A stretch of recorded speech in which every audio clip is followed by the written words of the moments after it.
All right, everybody. Hopefully, you're hearing me. And if you are, please let me know. And if you're not, well, that's not a good thing. Uh, this is AZ Crypto back here with hopefully the second time is the charm tonight. It's been one of those days. So I wanted to talk about Voyager and all kind of the misconceptions that have been out there. I did a video. Thanks you so much, everybody that tuned in and hit subscribe. We really appreciate it as we move towards 500. Hopefully, more and more of you come on in. And so we'd love to have you. So we hit that subscribe, that like, that bell notification. It greatly, greatly helps us out. So I wanted to go over some things with Voyager. And like I said, hopefully this time we are not having any technical difficulties. So Voyager right now has about 75.6% of assets of customers available. Unfortunately, that's not what customers are getting back, right? So we talked about this last week. The initial recovery, unfortunately, and it's going to be between the 17th and the 1st. How do we know that? Well, the 17th is the court date. The deadline for objections is actually the 15th. So a week from today will be when the plan, is 100% in full go, right? Now, remember, you're going to look at your claim number and you're getting, Nizar makes a great point. I wish they were getting everything back now, but they can't because of FTX. And then there's a lot of other stuff they're withholding that I want to discuss because I didn't get a chance to talk about that on Friday. I want to get the basics, but it's kind of annoying that I want to discuss here the holdbacks. So initially, you're getting a little under 36%. Remember, that's crypto in kind. Now, I want to make this clear. If you just want to cash out and you don't want your crypto, you do nothing for 30 days from when that goes into Voyager, and then they will cash you out. They will send you a check or allow you to go back into the app and connect it to your bank. They have not kind of figured that out yet. Okay. Now, the one thing though here is you need to understand this. There's a lot that's being held back, and obviously it's not great, but hopefully you get a lot of this back. We talked about this 445 million to FTX. Now we're going to talk about FTX a little bit because some big FTX news just hit an hour or two ago, and it may or may not affect the Voyager claim, and I'll discuss that. Right. So mediation has started, kind of. They have a mediator, but they haven't announced dates. I asked Voyager UCC if they would announce the dates that mediation would start, and they didn't really respond. So I'm thinking, if there's good news, we'll hear about it. If not, we're going to hear about a pretrial June 27th, and you can expect a regular trial to happen if that happens end of July, early August, and that might take months. So hopefully that's not what happens here. Now, all the other stuff that they're holding back, 135 million for wind down costs and litigation, 49.9 administrative and property tax claims, and then they have another additional $74 million of holdback. And it all adds up eventually to over $629 million, which really sucks. Every 20 million is 1% recovery. But the issue here is there's a lot being held back, right? In a perfect world, they could give back 70, almost 76%, almost 40% right now is being held back. And how much of that? Well, we don't know, right? They want to collect money and keep money just in case they can get third-party clawbacks, maybe like Market Rebellion. Who knows? Maybe like the Dallas Mavericks. They haven't announced any names, but I'm just kind of spitballing here of people or, organizations that could be clawed back. But none of that is guaranteed, right? So right now, the only thing guaranteed, unfortunately, is the 36. I do think additional payments are going to be made out, but how quickly, a lot of that's going to determine on the FTX and Alameda situation. What I do not like is all the money that's being held back. Honestly, I wish they would keep just a little bit, maybe 20 million, give the rest back, get us up to closer to 50%, right? And then try to get the Alameda FTX situation. Now they'll claim, well, we are worried we'll run out of money. But honestly, 36% is not enough. They're withholding way too much. And here's the problem. A lot of coins are not being supported. So, for example, I'm not going to name all of them, but you can go to your email if you're a Voyager customer. I'll give you the list, but Algo, Atom, AVAX, one I'm very, very high on, unfortunately. eGold, also high on. We've talked about HBAR, Lock Luna, VChain, all of those. And then also VGX, unfortunately, is going to be given in USDC. So you are going to be cashed out. So if you have Avalanche, or you have Cosmos, you have a lot of VChain, right? Luna, okay?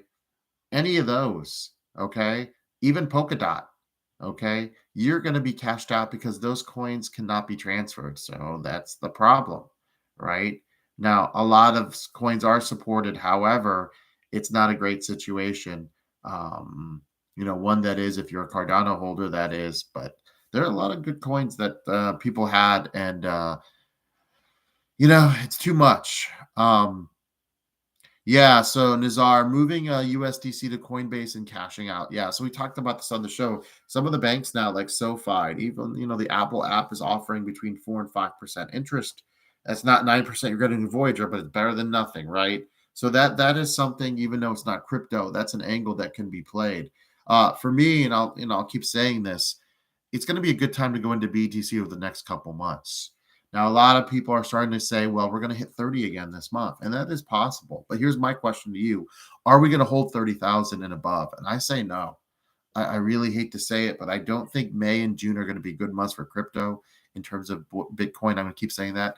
And despite the meme coin mania, I think that was just one night stand here that lasted 3 or 4 weeks. But I think reality is going to set in here. I don't think Bitcoin is going to do extremely well the next couple months. It wasn't that long ago, a few months ago, where people were calling for 1 million Bitcoin in 90 days. We tried to tell you that was just unrealistic because the market cap and the amount of volume that went in. However, I remain bullish, right? August through the end of the year, and then definitely into 2024 and 2025. So long term, if you zoom out, I think, if you're trying to recover, great shape. However, for the month of May and June, I think it's going to be about accumulation. So, if you're a Voyager customer and you get an opportunity and you have the funds to buy a little more BTC, especially since you're going to be missing some BTC from your initial investment, I think it'll be a good time to do so, and that'll help with recovery. Yeah. So yeah, and the 35.75 could fluctuate here and there, but I'm going to assume it's thanks B Miles, somewhere close to that. They are going to be cashing out a lot of tokens. So a lot of people are getting a lot more USDC back than they anticipated. Remember, as of right now, you can't sell back to your bank and then from the Voyager app, you are going to have to go somewhere else. So, safe places to go. Right now, I did do a little bit of research in a space and find out that I'm not a huge Coinbase trader, but they're not giving fees right now in USDC. So you get you will not be charged a withdrawal fee for Voyager. Okay. So that's one good thing, one small good thing. So whatever USDC you should have, you should be able to send to Coinbase, sell, and then return it back to your bank. And I think that, unless you're planning to put it in crypto, back into crypto, back into Bitcoin, and I would be hesitant to put anything in the alts just this second. Just because I think there's some more downturn. I think the best time to go into the alts will be sometime in mid to late June, to be honest with you, or even early July. I don't think this is a great time to invest in altcoins. Not something that, a YouTuber on crypto wants to say, but we try to be as honest as possible. I don't think this is going to be a great 4 to 6 weeks here coming up. But again, I remain bullish long term over the next couple of years, and I think that's what's important. You get caught up sometime in the hourly charts and the daily charts, but long term is where you be patient, right? The patience is something that's not talked about enough in crypto, but you can't, especially if you lost a lot of money, like a lot of us Voyager people, you can't try to make it all back in one day or one trade. You're going to have to be patient. You're going to have to take profits when it's there. That's it. You're going to just have to be disciplined and strike when the iron is hot. And I think that's closer to end of summer, early fall, winter, and then into next year. I think that's when you're going to see the alts actually move, right? You're not going to see Avalanche under 20 at some point by the end of this year. You're not going to see Bitcoin under 30 some point at the end of this year. In fact, I do think Bitcoin will hit 40K before the end of the year. Fairly confident about that. We'll see if that holds true, but I think you are going to see, once we get into the mid 40s, you will see some FOMO by the average retailer. Yes, you will, because they're going to hear about the Bitcoin halving, right? We forget a lot of people are not following crypto that closely, and when those headlines, BTC hits 40K, it will grab their attention, and then they'll go in and look at some of the altcoins, right? We don't know if the next cycle is going to be like the last one, but you kind of have to learn from the last one. Other thing I want to talk about today was FTX. Now we know that FTX and Voyager are having a huge feud that affects Voyager recovery. Well, guess what? That FTX got a not so good news about an hour and a half ago, right? The IRS has a $44 billion claim against them. It's a lot of money, guys. And when the IRS call comes for you, it's normally not a very good thing. So how is that going to affect the Voyager situation where the FTX lawyers have a lot on their plate? So here's what I'm thinking. If you are a Voyager uh, lawyer, right, from the UCC, you're going to say, hey, you guys are in a lot of hot water right now. How about we hand you over about 25 million of this claim and you guys just go away, right? And you'll get something out of it. You'll save litigation. We can get money back to our customers, right? Um, and let's not go through months and months of litigation because we know that you guys really don't deserve this $445 million. I'm just theorizing here. It's not any inside information, but I think this news from the IRS might be good for Voyager customers because I think this kind of reminds FTX of where they are in the process. Remember those crazy rumors that they'd recover $7 billion and they were going to relaunch by the summer? Guys, that was never in any court documents. That was all BS. That was all made up, all hype, all clickbait. And we see now FTX is not coming back in the United States. And number two, they're still in a huge, huge hole, right? So let's see what happens here. I'm hoping, really, really hoping that no, unfortunately, I'm gonna just double check. Someone's asked me about HBAR. I'm pretty sure HBAR is not supported. Let me just double check that. Not a supported token on Voyager because it can't be transferred. Let me just double check. Yeah, it is. And that's not. You're gonna get USDC. So again, I'll go Atom, Avalanche, um, Lock Luna. And I don't know. They're gonna have to just give you the value. One we talked about here, Flow, HBAR, right? Luna Classic, just some smaller VeChain. We've talked about this before a long time ago. It was one of our earlier favorites. Tezos. None of those are going to be supported. So we're going to have to get that. In, and it might be good to rebalance right now. And, for taxes, hopefully supposedly there will be a document you'll get that'll show your losses, right?